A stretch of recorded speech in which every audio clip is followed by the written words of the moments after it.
the 6 sense organs. Finally, see the Yitzi Lia Changking, which distinguishes 7 kinds of impurities. C. I have stated the dharmas that constitute an obstacle.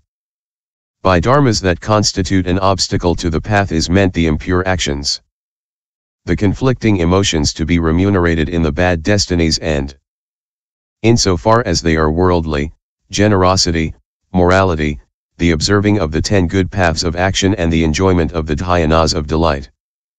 In short, everything that puts an obstacle to nirvana, whether it be good or undefined, is called dharma constituting an obstacle to the path. D. The noble path indicated by me can lead to exit from the world.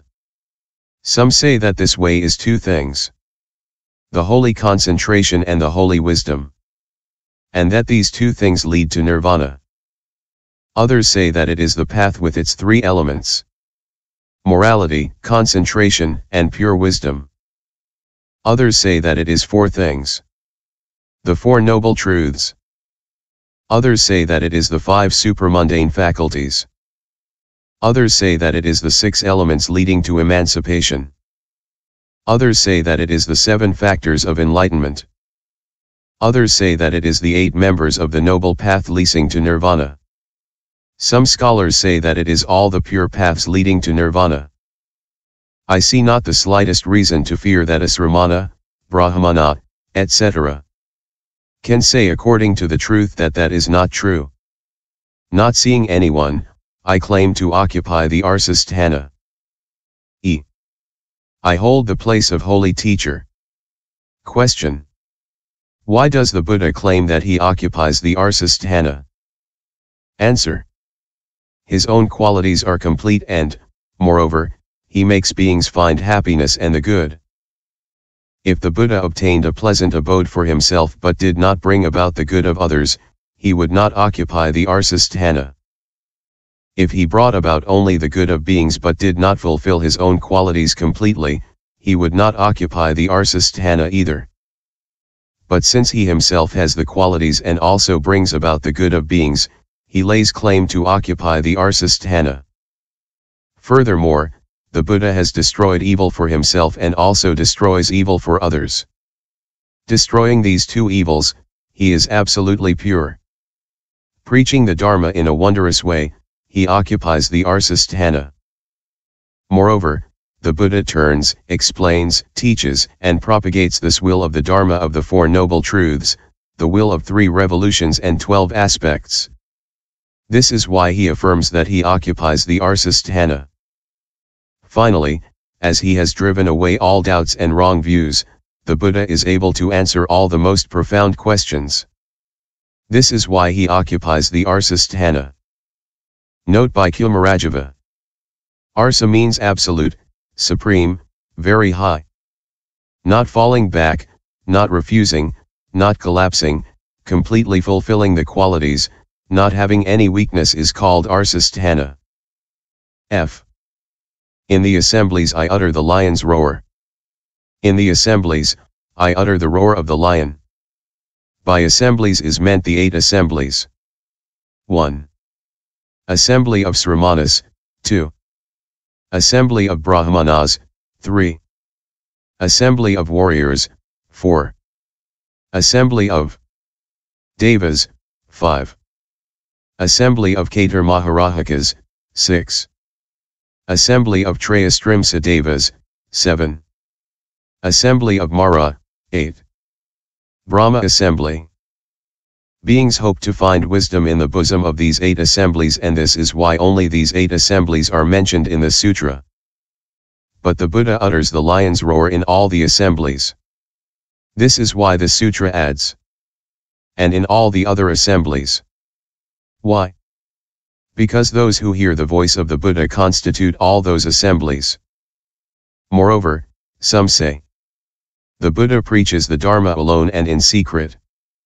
This is why it is specified that it is in these assemblies that the Buddha declares that he possesses the 10 powers and the 4 fearlessnesses. Hence the phrase, in the assemblies I utter the lion's roar. Finally, the Buddha declares, I am absolutely truthful. I am the teacher of the whole world and I am omniscient. Let those who doubt or who do not believe come and I will explain to them.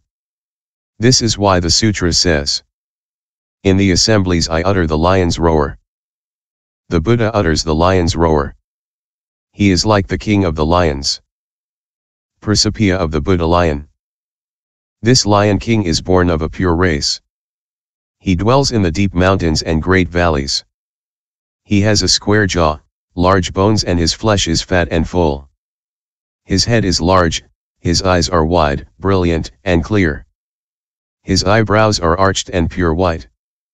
His muzzle is big, heavy, and massive. His teeth are sharp, joined, pointed, and he shows a pink tongue. His ears are pricked up high and his mane is striking. The forepart of his body is broad. His skin and flesh are firm. He has a long spine, a narrow waist and an invisible belly. He has a long tail, sharp claws and well-planted paws. He has a big body and great strength. When he comes out of his den, he bends and stretches his spine. Striking the ground with his paw, he manifests his great power. He does not let the hour of his meal pass by, he announces the dawn and shows the strength of the Lion King. He terrifies the deer, bears, tigers, leopards and wild boars. He awakens those who have been sleeping for a long time. He humbles the strong and powerful. He opens the way for himself by uttering loud roars. When he roars in this way, those who hear him are either joyful or fearful. The animals who live in holes hide. Those who live in the water dive deeply. Those who live in the mountains withdraw. The tame elephants shake off their fetters and flee in bewilderment. The birds fly off into the sky and, gaining altitude, disappear in the distance. The Buddha lion is very similar. He is born into the great families of the 6 perfections and the 4 ancient stocks of saints. He lives in the high mountain of cessation and the deep valley of the dhyanas and the samapatis.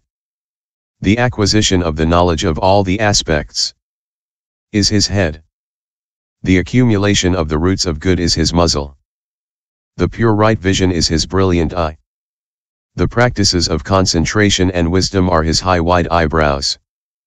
The 4 fearlessnesses are his white sharp canine teeth. The unhindered liberations are his perfect muzzle. The 4 right efforts are his strong chin. The 37 auxiliaries of enlightenment are his sharp teeth, joined and pointed. The practice of the meditation on the horrible is his pink tongue. Mindfulness and wisdom are his pricked up ears. The 18 special attributes are his dazzling shiny mane. The 3 gates of deliverance are the forepart of his body with firm flesh. The 3 wonders are his long spine. The perfection of the sciences and practices is his invisible belly. Patience is his narrow waist. The practice of solitude is his long tail. The 4 foundations of magical power are his well-planted paws. The 5 faculties of the asaksha are his sharp claws. The 10 powers are his enormous strength. The collection of the pure dharmas is his perfect body. The royal concentrations of the Buddhas are the den out of which he comes. It is with the 4 unhindered knowledges that he stretches out. It is on the earth of the dharmas that he strikes the paw of his unhindered liberations. Based on the 10 powers, he does not let the time of saving beings pass by.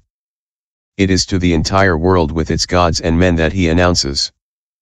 He manifests all the qualities of the king of Dharma. He terrifies the heretics, the scholars, and the heterodox. He awakens to the 4 truths those who have been sleeping. He humbles the pride and haughtiness of those who are attached to the 5 aggregates as their self. He opens the way through the theories and wrong views of the heretics. Bad people are afraid.